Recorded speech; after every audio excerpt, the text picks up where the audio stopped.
Paramania Radio.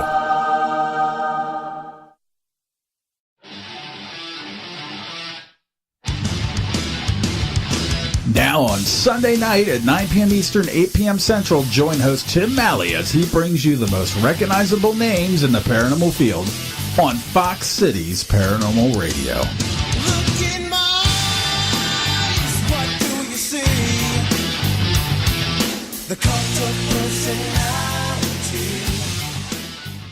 Hi, I'm Dr. Dave, host of Rockin' with Doc. Come join me to explore the world of music and let it drive your soul. You'll hear songs like Here I Am, rock you like a hurricane, and this. How about some classics like this? No matter what you'd like, you'll hear it here. Now on Saturdays and Sundays at 8 p.m. Eastern, 5 p.m. Pacific. Join me every Sunday for the All Song Request Hour, where you, the listener, get to pick your favorite tunes. And Saturday for my weekly themed playlist. The views expressed and the opinions given by the individual hosts and their guests do not necessarily reflect those of Paramania, its affiliates, or its sponsors. You are listening to Paramania Radio.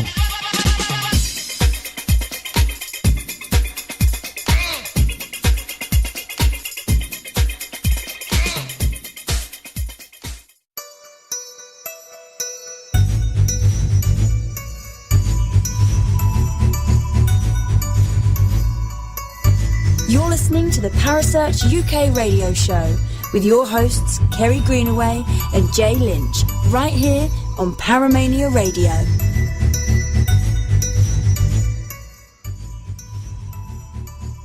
Good evening, everyone, and welcome back to the Parasearch UK radio show right here on Paramania Radio. I am your co-host, and I don't know what the hell I am, Kerry, and your lovely Kerry here from across the pond. How are you tonight, beautiful? I'm absolutely brilliant, thank you. It's been a really good week so far. Must be nice. Oh, I'm having a ball at the moment. It's an absolute blast over this edge of the pool, is all I can say. Well, pond, pool, you know. I see it as a pool. So good?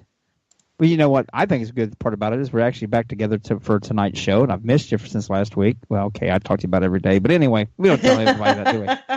And you actually we don't tell people that. Well, shh, don't tell us our secret. And you also brought us one hell of a guest, too, didn't you? Oh, gosh, yes. I certainly did. I brought a lovely, lovely man, another lovely man with me tonight. Wow. Mike Ricksecker. I brought Mike Ricksecker with me tonight. Good evening, Mike. Good evening. Thanks for having me. Oh, you're more than welcome. Now, I came across you because you popped up on my newsfeed. You're Haunted Road Media, aren't you? Yes, I am. Well, Shauna and I are. And you also do a podcast called Edge of the Rabbit Hole with somebody I know, which was astonished me because I didn't realize the connection until we started talking. And that's Vanessa Hoggle, or Hoggle, as you call her over there.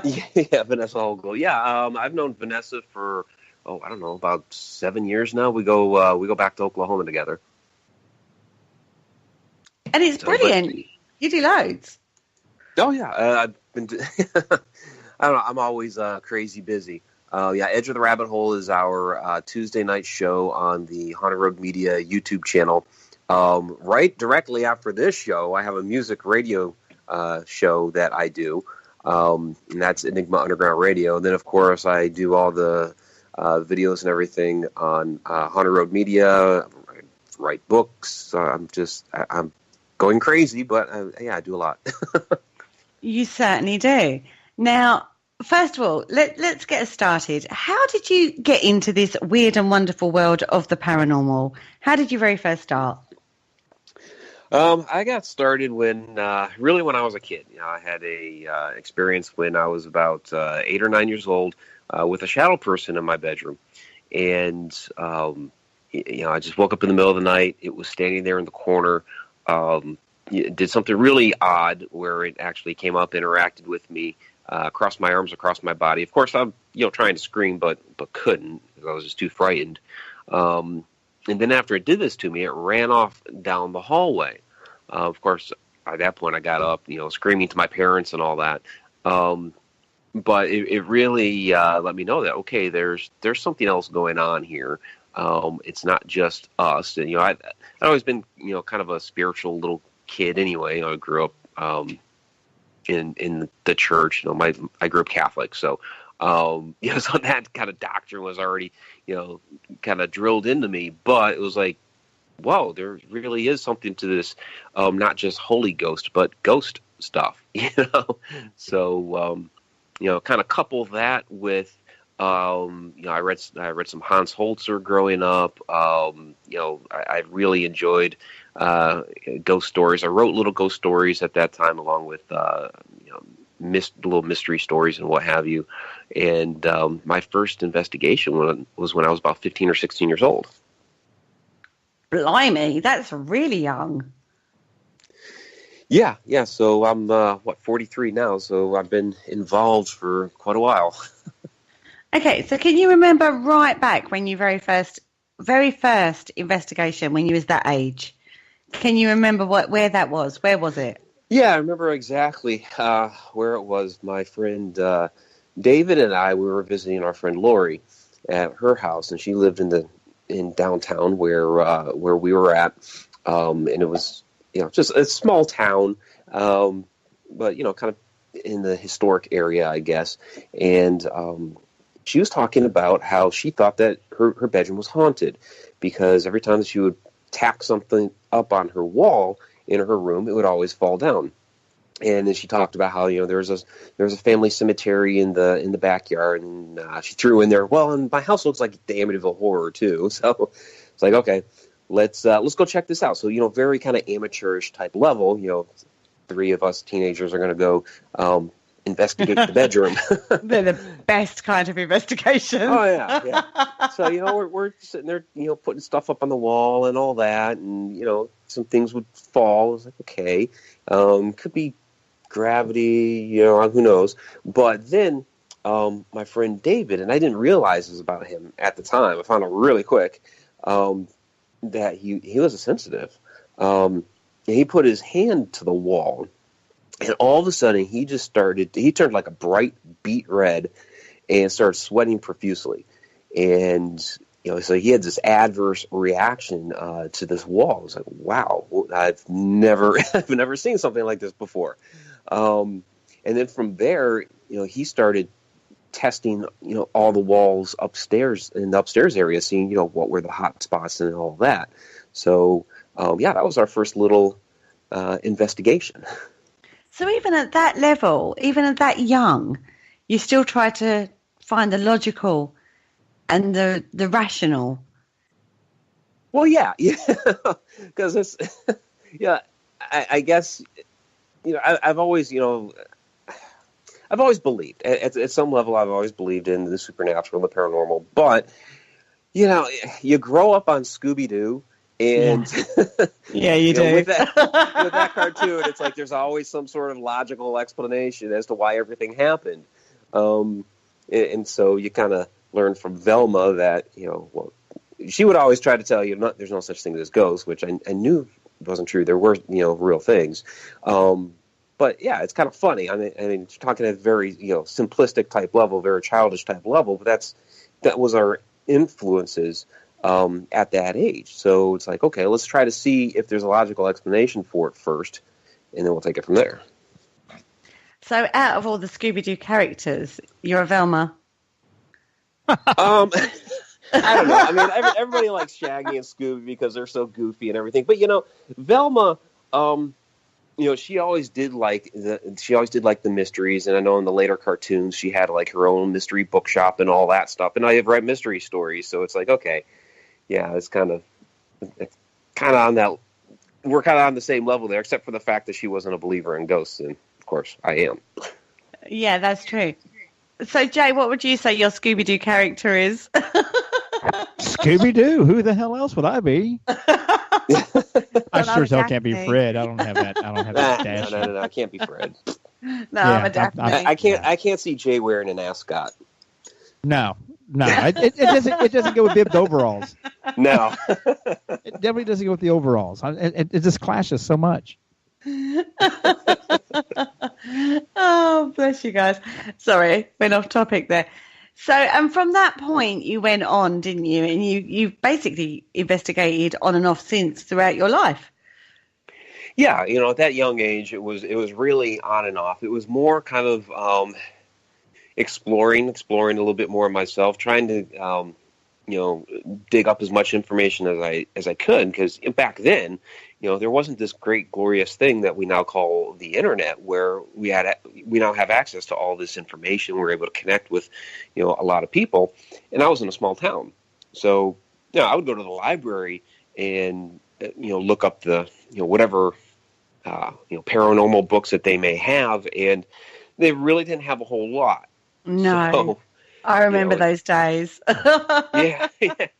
So you're really kind of scratching and clawing. It's like I had my books from Hans Holzer, so I was reading that, and there was some of the shows on TV like In Search of. It's to see old reruns of that, But finally, when and then The Sixth Sense came out at some point in time, and it was like, oh well, and I kind of correlated the whole. When he's listening to the audio tapes from his sessions, and I'm like, well, wait a minute. Holzer was talking about that in his books, and it just kind of clicked. Okay, let's start to play around with, with recording some stuff. And so that's kind of like when I first started, trying to do EVP sessions and stuff like that.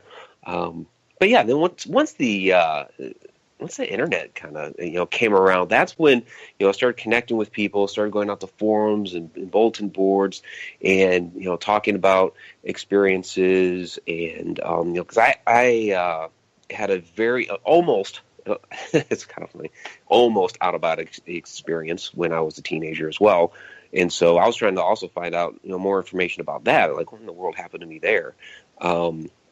And so, that's when I started really connecting with people and talking about these different experiences and picking people's brains. And really, it was just, in that infancy of the internet, people were coming together and really starting to discover, hey, I'm not alone in this. There's other people out there that have had these experiences. And it kind of took off from there. It did kind of explode, and the internet has definitely helped that. I agree with you there, definitely.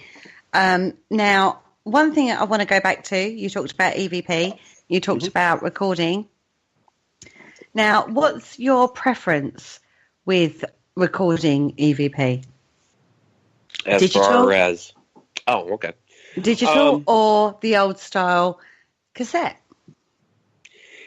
There's something to be said for reel to reel, because you get that different sound quality seems to pick up a lot more of the of what's going on in the background, and but I still really do like the digital because it's just so much easier to work with. True. And to get it on the computer and get it into like the different videos and everything that that I produce. But every once in a while, and I don't have one around anymore, but every once in a while there is something to be said for going back to the reel to reel. I don't disagree with you. I've been speaking to over in the UK. There's a team in Ireland that will only work with the old style method of EVP recording. And I was like, okay, that's interesting. And that's because their theory is the magnetic audio tape thing that we used to record on, the old press the two buttons down to record, seemed to work better for them. So this is kind of like a way that I've been thinking lately because of, EMF fields. It's the magnetic field rather than the other side. Really strange. And finding out different ways that people work is fascinating to me. And they found that the old style, the old style deck with an old cassette that you put in worked for them on EVP much better than digital. So that's why I asked the question, because I like to cross-continent people and see if they do the same kind of thing. Right. No, absolutely. And, that does make a lot of sense. If there's some sort of, energy there, then, being the magnetic tape, it should grab some sort of recording of that. Of course, the reverse of that, you have the stone tape theory where, you may have something within the structure that will kick off a recording, that may have happened if there was some sort of release of energy within the structure of the building that was able to record that, and then something triggers that to play it back. And that's where, one of those theories of how a residual haunting happens. Mm-hmm. So yeah, I can definitely see why they, keep use of that type of recording medium. It's just a little more difficult and cumbersome to use after the fact and try to, you can do it, of course, but to try to get into your computer and, like I said, I do all the video production and everything, so it's a bit more difficult to work with in that respect. Oh, hell yeah. It's incredibly difficult because you have to then transfer it to MP3 and it's like a nightmare. That's how they do it. Now, working with the stone tape theory, what's your theory behind stone tape? The theory, it does make sense to me. The issue with it is trying to figure out what in the world is the trigger. What sets it off? Is it another burst of energy somehow or something else? And that's kind of, I think, where people kind of get lost in trying to explain it. It makes sense to me, how that would record. If you have something magnetic in nature within the structure that can record whatever burst of energy happens in that location. Okay, that makes sense. The playback of it is where it starts to get a little iffy.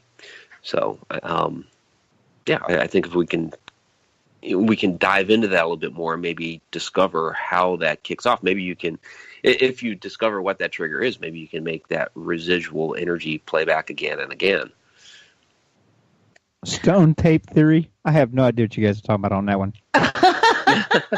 You have to dumb that one down a little bit for me, would you please? Did you want to explain that, Mike? Yeah, I can try to explain that a little more thoroughly. Okay, basically, Jay, it's the idea that the structure of a building, and we'll say like the stonework of a castle or whatever, the stone within it does have some sort of a bit of metallic properties to it, has a bit of magnetic properties to it, like a cassette tape.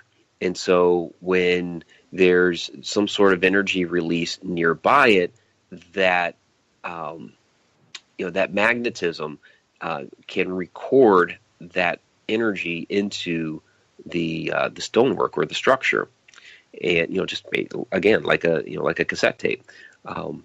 Now the tricky part, of course, is how does that play back? Because you're not plugging the stone or the metal or whatever into a player. But I guess the theory is that there's some other energy that happens, that manifests, that is able to kick off a playback of the energy that was recorded, and so therefore it's a theory of residual hauntings, where maybe some of these residuals that we see, maybe it's an apparition or a voice, and it's like always this the same person walking through the wall, or always the same voice that's heard, or whatever, and that we think, okay, that's a residual haunt. Maybe this is how it's being played back. Does that make any more sense? Yeah, I actually agree with that, but I would go further with that explanation to say it's not just necessarily the building, but the geology of the area. Sure, that could be as well. Yeah, absolutely. That's how I would explain it. It's not just the building, it's the actual geology of the area that could cause that playback. But the conditions, you're right there, Mike, the conditions that would trigger that playback is under question, whether that be meteorological or energy-based. That's the question. What triggers that playback? Right. That's the big mystery. That's the big question. So that's what stone tape theory is, babe. I've never heard that, like, stone tape theory. I'm like, I have. You guys going on with that? I'm like, that's why I stepped in. I'm like, wait a minute. I'm lost. Really? Have you never heard that? No, I just residual energy. Yeah. But I'd never heard it explained like that and that way. No, I hadn't. So, I have no problem with admitting when I don't know something, because that's the only way you're going to know something is if you ask questions. I can't stand to sit there and go, oh, yeah, I know. They explain that. I'm like, I totally agree with that. How many shows have we done and we talk to people and we go, what? Yeah. What's that about? Do you know what I mean? But when we talk about hauntings, there are different types of hauntings, aren't there? And that's the difference between a residual and an intelligent. Right. And, that's something that Shauna and I have been talking a little bit about lately, is that, if it's residual, is it really a haunting? That's the big question. Yeah. Because it's not, usually, when you think of a haunting, you're thinking of, a ghost that's interacting with you. I mean, even when you talk about yourself, you're not even talking about the paranormal, just some place that, you like to hang out at, that's your haunt. Or, you talk about some place that you used to hang out at when you were a kid. You're like, oh yeah, those are my old haunts down there. So it's some place that you used to intelligently interact with. But a residual form of energy is not interacting with it in that way. It's just being played back. So is that really a haunting, or are we just, observing an energy type movie going on? Or what we're doing are we actually tapping into an conscious collective or an unconscious collective? Collective unconscious. I always get it the wrong way around. A collective unconscious. Yeah, one of them. Yeah. Is that what we're doing from our perspective, our mental powers, that we are? Maybe that's what we're doing, rather than it, like you say, rather than it being a haunting. Maybe that's what we're doing. We're actually linking into a bigger picture that's out there. Yeah, that could be tapping into the collective unconscious. Why not? That's the one. I always get it the wrong way around. See, I have had so many debates with people here lately on collective conscious and collective unconscious, and I'm like, I can see a collective unconscious, but if we're all connected consciously, then we would be aware more of each other. I would be more aware of what somebody's doing in China right now if we was connected consciously, because that means you're aware. Right, and see, the thing is that with the collective unconscious, you're not aware, and something happens that you're. I'll give an example, and this is going to sound really freaking weird. Okay, I believe I had some sort of collective unconscious experience with Sylvester Stallone. Okay, and I know that's going to sound really freaking weird. And you can go ahead, feel free to roll your eyes and be like, "Oh my God, where's he going with this? He's not." But when I was a kid, I was a huge Rocky fan. And I was also a writer. I've been writing since I was about 7 years old. And so I started writing little Rocky stories, to go along with the mysteries and the ghost stories and all that other stuff that I was writing. Here comes my variation of Rocky 3. And so in my version of Rocky 3, I had Rocky and Apollo Creed become friends, which actually did happen in Rocky 3. And I also had Rocky fight a Russian, which happened in Rocky 4. Sometime after Rocky 4, I was having a conversation with my mom about the movies. And I said, you know what? I really liked it better when, Rocky, was poor and didn't have as much money, and he was a lot funnier, and it was, a bit more down to earth and real. All of a sudden in Rocky 5, he loses all of his money. He goes back to being poor. Well, long time, because there was a lot of time between 5 and the last movie, Rocky Balboa. I had a dream one night that, and this was before they came out with, they were even talking about there being another Rocky movie. I had a dream that they made a Rocky 6 and that Adrian died. Well, Rocky Balboa comes out, Adrian's dead. So there's some sort of link up there that I don't know. I just say Collective unconscious with Sylvester Stallone. That's all I could do to explain it. I was tapped into that. It's kind of amazing that you're writing the same thing that he ends up making movies. So what? He's been stealing your ideas this entire damn time. Exactly. Yeah. I'd sue this son of. Oh, I know. How many millions did he make? Alternatively, no disrespect, but the Rocky movies are they had to do something different on every one. It's like kind of how it kind of had to go, really. I don't know. It does push coincidence a little too far, I suppose. You're bashing on Rocky. Next thing you'll be picking on Rambo. Oh, wow, me. I do like to take the big guns down. Did you guys see the question that Max asked in the chat room about could it be that residual is the leftover spiritual essence of a past haunting? Yeah, I saw that. Mike? That's an interesting question. Could a past haunting have left some sort of energy that continues to kick off? Why not? If it's energy that's manifesting, why wouldn't it? Why couldn't it possibly be recorded into something that's there? And then that plays back again and again. That's a good question. I like it. So it's kind of like a haunting moves on to somewhere else and left their energy there in a residual effect. Yeah. I mean, that makes sense. I think, it's we're all energy, whether we are alive or deceased. So perhaps that location isn't necessarily grabbing energy off of somebody that had been living, and maybe it grabbed energy off of somebody who had already been deceased. Yeah, I bought it. Sure. I mean, any theory is actually possible. But technically, are we actually doing with theories in the paranormal, or are we doing more with a hypothesis? Because have they even been proven to the point of being considered a theory? That's a good question. I mean, I just kind of sum it up as everything that we're dealing with is theory. So, anybody who just sits there and says, well, it's definitively this and definitively that, I'm like, no, it's just everything with the paranormal we're dealing with is theories, which is, one of the things that makes our field so difficult. To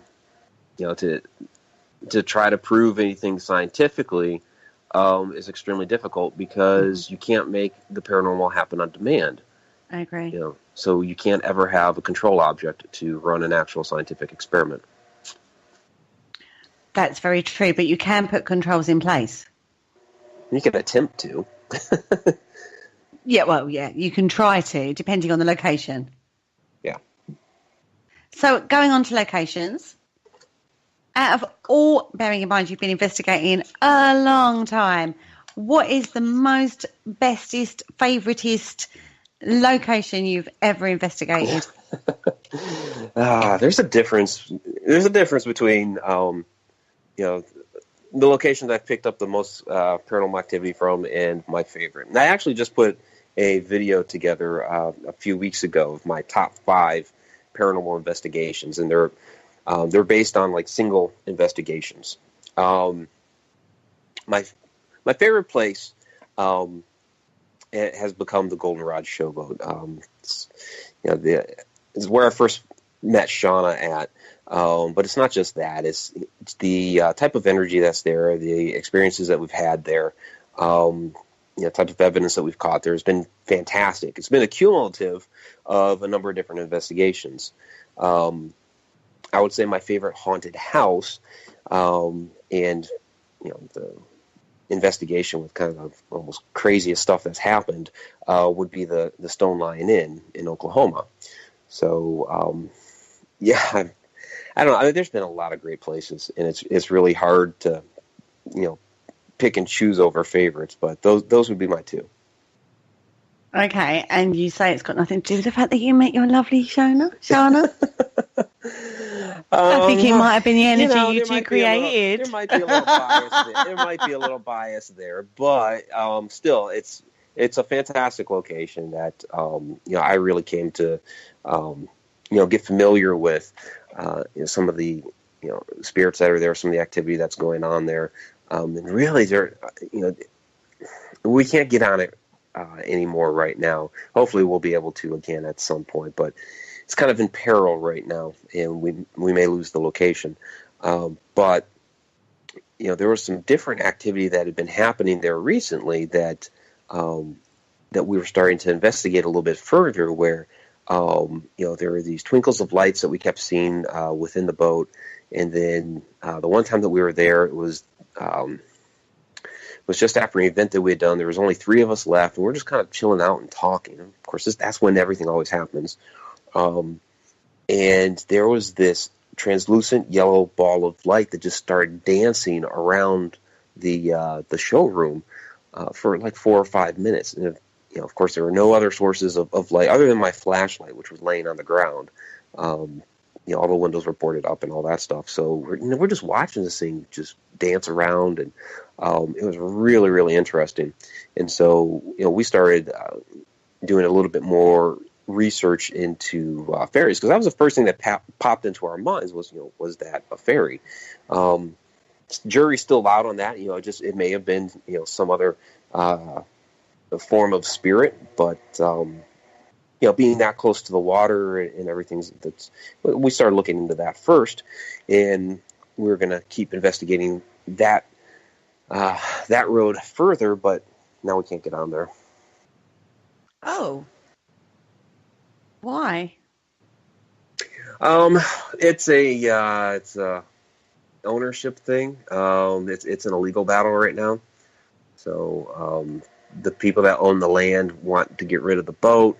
And I don't know all the particulars, but there were some insurance problems, and basically what did it in this time around was there was a flood out there in the spring, and that caused some of the insurance problems that happened at the time. So the caretakers were kind of forced to give the boat up, and now the owners are looking at trying to destroy the boat. They want to sell the land, but they want the boat off of there in order to sell the land, it's just really tragic, because it had been a National Historic Landmark. No. Yeah. So, to clarify, basically, they're not being very nice and playing nicely. No, they're not. They're not. I'm actually but putting Shauna's words in a little bit more respectful way. Yeah. She's right about what she's saying. Yes, I'm sure. But part of the second Encounters with a Paranormal book that we have out right now, Volume 2, part of the proceeds from that are being donated to help the Goldenrod Showboat. So anything that anybody can do to help, they had a GoFundMe set up before. I think they've closed that down at the moment, but we're still giving contributions from the book sales to the Goldenrod to try to help them out. So okay, so in regards to, that's your favorite. So in regards to the most active, where have you been that's the most active in your opinion? Well, active as per single investigation that I've conducted. I had, like I said, the video that I put out a few weeks back on my top 5, and number 1 was the Stone Lion Inn in Guthrie, Oklahoma. This particular investigation we did, I've investigated a few times, and it's kind of one of those, there's always something going on there. And sometimes it's a little last, but you always hear like footsteps going on, maybe some voices. There's always creaks and groans. It's just a fantastic house. It's like you walk up to it and you look at it and you're like, yeah, that's a haunted house. But you step inside and it just has that ambiance to it. But this one particular night that we were investigating, I was just doing just to start off, I was doing an initial sweep of the house. I got a K2 and just seeing what are the different EMF hotspots that we have going on right now. And so I was walking into the library, and there's not usually anything reported in the library, but this one particular time, I'm just walking past the fireplace, and all of a sudden my K2 just spiked way out into the red. I felt this huge wave of energy just come over me, and I almost passed out. It's like, whoa, okay. Collected my stuff, and was like, what was that? And it was kind of a sign of things to come. So a little while later, we're starting the investigation, And we decided that we're going to start in the what's known as the parlor suite, which is on the first floor. It's the only bedroom there on the first floor. They run it as a bed and breakfast right now. And there's been reports of a man in a top hat back there and things like that. So we walk back there, and as we're going through the entrance hall, we notice that this bureau that's set up there, it's set up in front of a couple of doors to block them off. But one of the drawers was open a little bit. So just kind of look at it and not really paid any mind. Just, okay, that's interesting. I don't know why it's open. So we weren't back there in the parlor suite, maybe a minute or two. And all of a sudden we hear this slam come from the entrance hall. So we run back out there, and that bureau drawer had been closed. So one of the other investigators gets out a tri-field meter. I had a camera, so I start taking all kinds of photographs. And one of the photographs that I took caught this fantastic white wisp between Johnny, the other investigator, and the bureau. Of course, didn't notice that at the time. It was noticed that later on during review. So we're doing that for a few minutes, and then we end up deciding that we're going to split up because all of us back in the parlor suite was a little bit too much. So a couple others are going to head back there. I'm going to take a couple others upstairs. So I walk up to the landing in the middle of the stairs, and there was another girl that had just started up the stairs behind me, and right between us there was a framed photograph on the wall that just crashed to the stairs and just broke apart.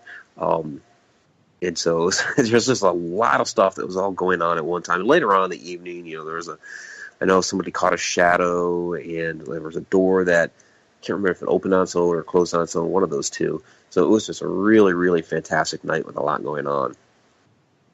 Oh, sounds amazing. Do you know of that? Do you know of that location, Jay? No, I've not been there. I've heard a little bit about it, mostly when I was talking with Mike. So I've got to do more research, and I will. I'm sure you will. It's in Guthrie, Oklahoma. It's that whole town is really haunted. They have a great, great historic district, and there's a ghost story with every building down there. But Stone Line Inn is actually across the river, other side of the tracks. But it's a great house. Sounds like I want to go visit the whole damn town. Do they promote the paranormal side of it, or are they one of the towns where like, well, we talk about it, but we don't do anything with it?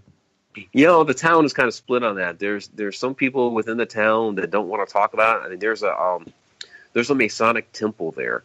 It's huge. It was like the biggest in the world until a few years back. And it's really kind of strange because you look at that and it's like somebody took a building out of Washington D.C. and just dumped it right there in the middle of nowhere.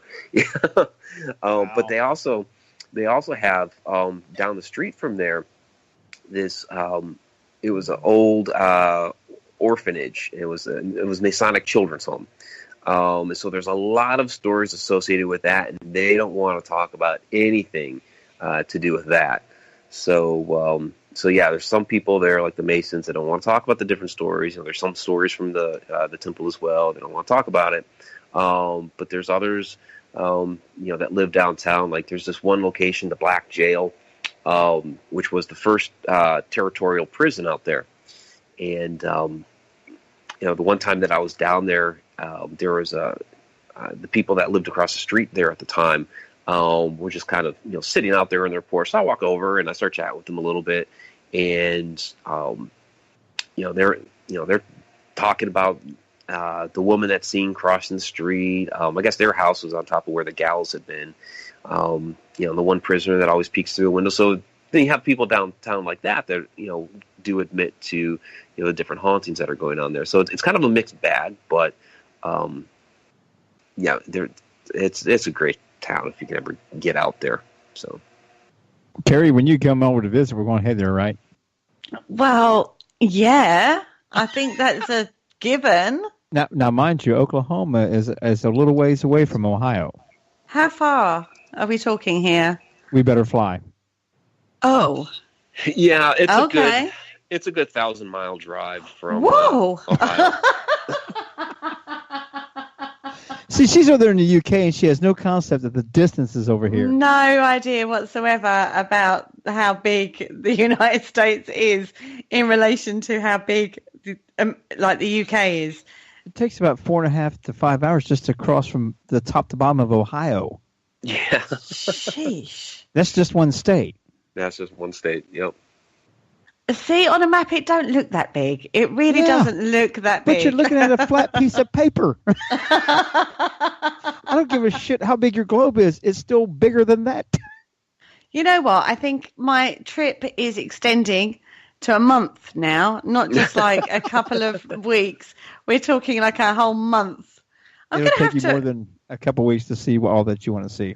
Yeah, I think so. I think I'm going to have to move. but now, Mike, are you under the assumption that, and what I've seen, there seems to be more haunted locations, more stories in the Ohio, Kentucky, Pennsylvania, Indiana, Illinois, that area there. It seems like there's, especially Kentucky, with the history of it being the dark and bloody ground and all that, than what there is in other locations. You know, pick a state, and you can find a lot of different ghost stories going on there. I mean, I lived in Maryland for a number of years, and there's so much there surrounding the Civil War and hauntings around the old battles and what have you. I mean, Ohio, Kentucky, Indiana, Illinois, they have a lot going on. I've been doing a lot in those areas, but it seemed to me that you could pick a state and you just do a little research and you'll find those places. It's everywhere. And the cool thing about it is that with Mike is you don't only just do the paranormal, you also do you take the whole effect of paranormal, the whole umbrella. You also do the cryptids and a little bit of UFO things too, don't you?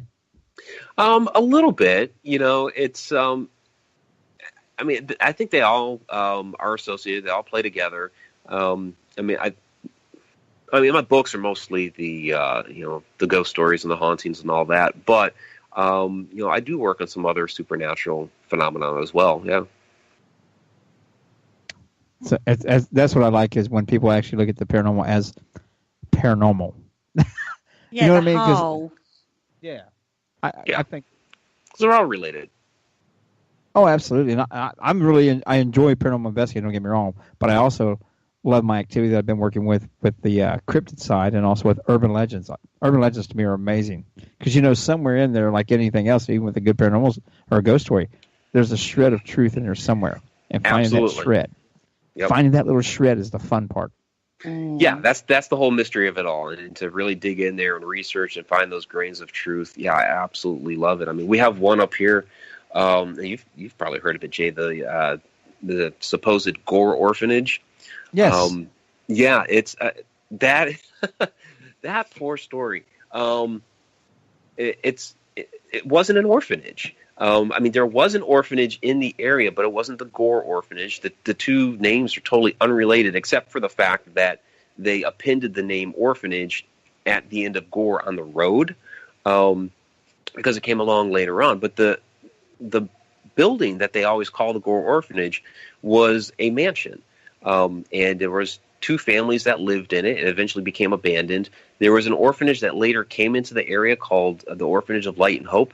And the buildings for that were actually up the hill where they had the girls' dorm and the boys' dorm. And they did not use that building. They bought the property for the land because there's farmland back behind it. The fire that supposedly was there that killed all the children and all that stuff, there was never a fire there that killed a bunch of children. There was a school fire in Cleveland where a bunch of children died, and so they kind of believe that story transplanted to this building that had been the Swift Mansion, because it did eventually burn down with nobody in it in the 1920s, and yeah, there was no children that died there, but it's just really, really crazy how all of these stories have now been associated with this. The ruins are still out there. And so Shauna and I have been out there a couple of times. We're digging into the story, looking at the old maps. We traversed up the road that the kids would have traveled down into that little valley where the fields are. And Shauna got like a huge buzzing going up that road. It's closed off now because the the side of it is falling into the river. So you get up to one point there, and there's like only a quarter of the road that's left, and then there's a cliff. So so it's really kind of interesting trying to track that history and get to the real truth of what happened there. Now, those that talk about the because people say, well, Old Man Gore was he was a mean old man and all that stuff, and it's like, well, the couple, they were a husband and wife from Indiana. They were mean.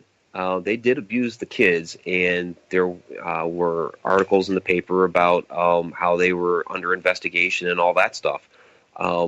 So that happened, just not the way the legend has come across, all these years later. It morphs, though. Do you not find that? We find that in the UK quite a lot.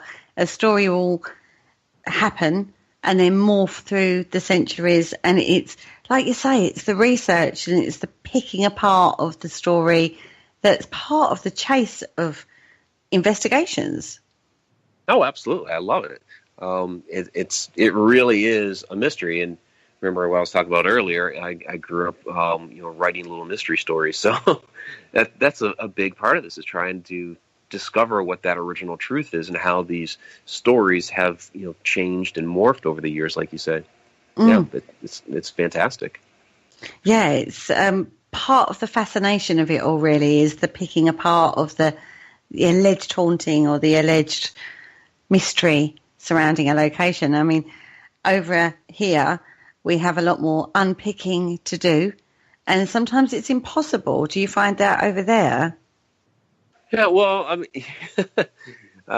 you guys are a lot more ancient over there. I know. We have a lot more history to unpick.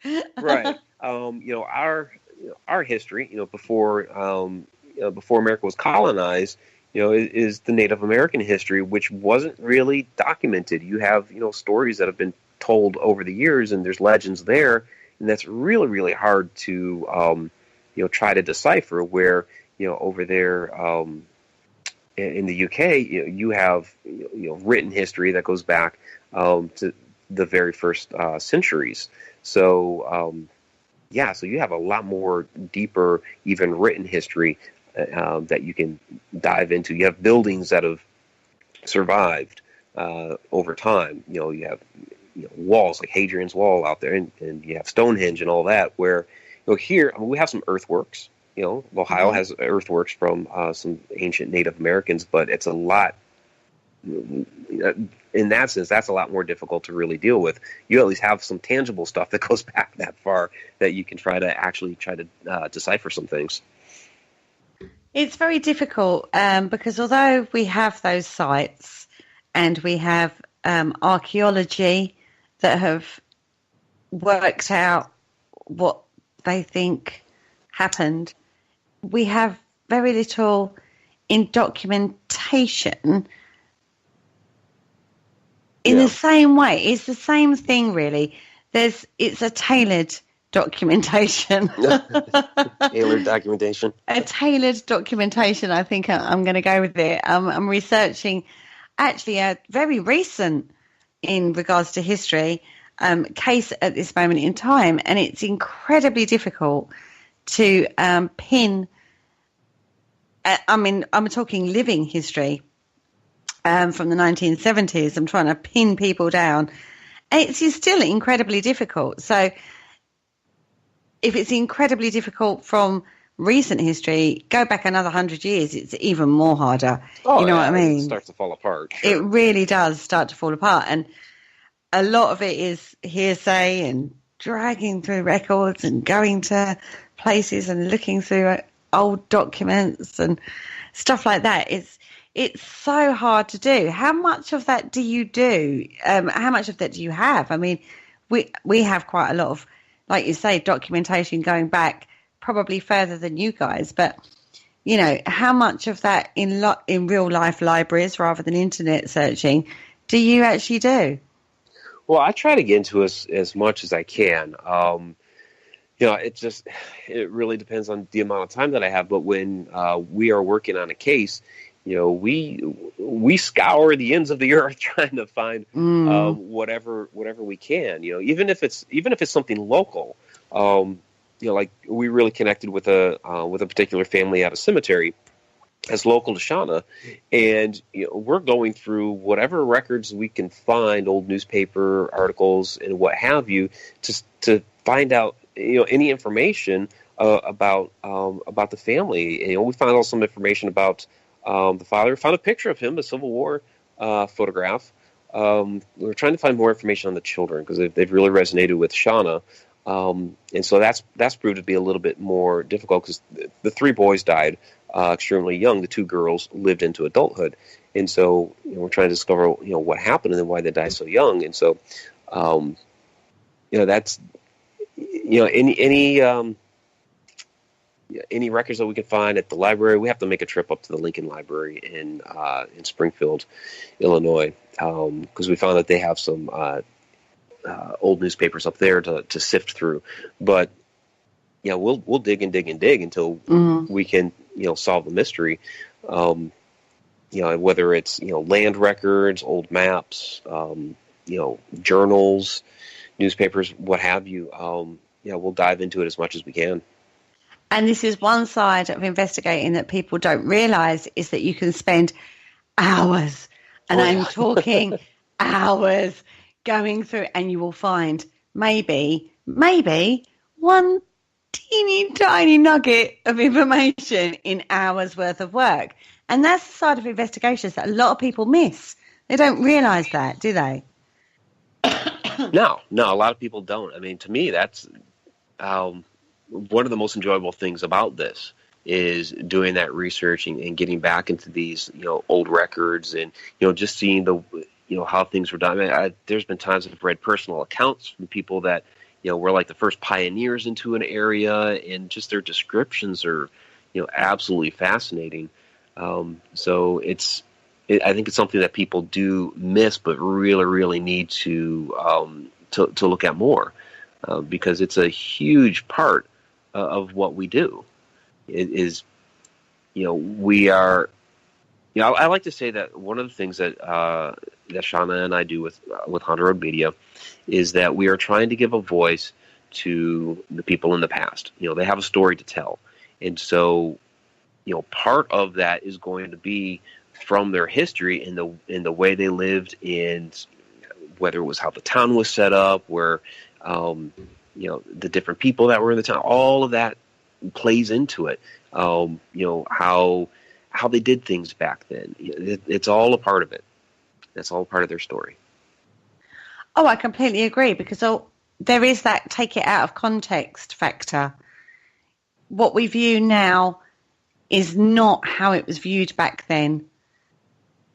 Right. You take things out of context. So we kind of view situations and historical events as we would view them as if they happen now, and that you can't do that. You have to put yourself in the mindset of how things happened back then and the morals and standards that people lived by back then. Oh, absolutely. You might not agree with them. Yeah. You might not agree with them, but you have to remember that is fundamental to mindset. Yeah, there's a lot of social context that we don't understand today that was just very, very different back then. Something that we take for granted these days, just a simple wrong use of words back then, you could be deemed a witch and get burned at the stake, and people just don't understand that.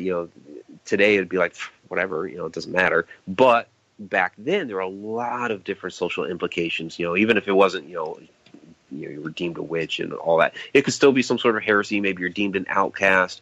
There could be some just oddity about yourself that they look at as that's not a social norm, so we're going to lock you up and put you in the loony bin, and that happened. So yeah. You look at the list of, you go into some of these different old insane asylums and homes, and you look at the reason why some of these people were put in there, and a lot of women were locked up just for. And you look at the list, and it's like women's issues is what's listed there, and it's like, really? So she was having a rough time of the month, and you locked her up.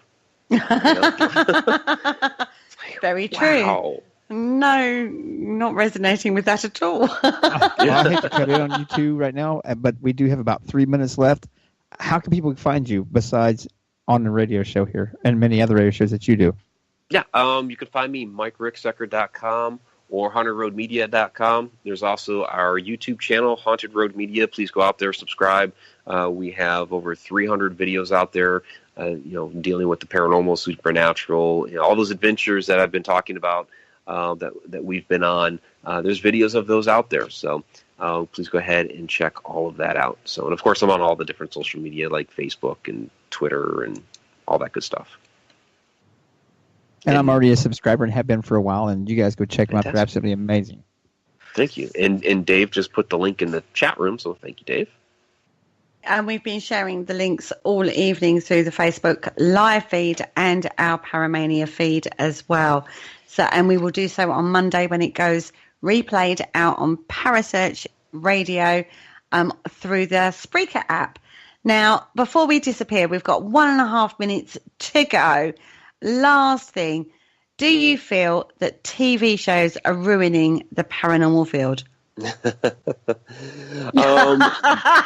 These days, these days everything's a demon. I think that they were early on that they were good because they allowed people or showed people that, hey, these types of things happen to other people, and so people saw this and were like, oh, I can come forward with my story now. So I think early on it was good, but for the networks, they want to sell and all that, and so now everything has to be a demon. So I think these days it's starting to go downhill, but early on it was a much better environment. Okay. Awesome. Well, on that, we're going to close out. Thank you, Mike, for joining us. We'll have to have you back on again. Kerry, wonderful as always, hon. Love you.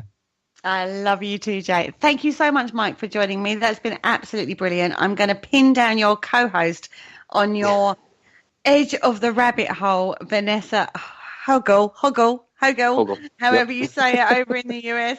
And I'm going to get her on as well because she is one outspoken lady, I love her to death. Well, thanks for having me on, guys. I do appreciate it. Oh, no, you're very, very welcome. Thank you for coming on. All right, have a great night. It's not. Thank you for listening. Don't forget to join us for more shows throughout the week. Find us on Facebook, Twitter, and the World Wide Web to keep up to date with all the shows right here on Parasearch Radio.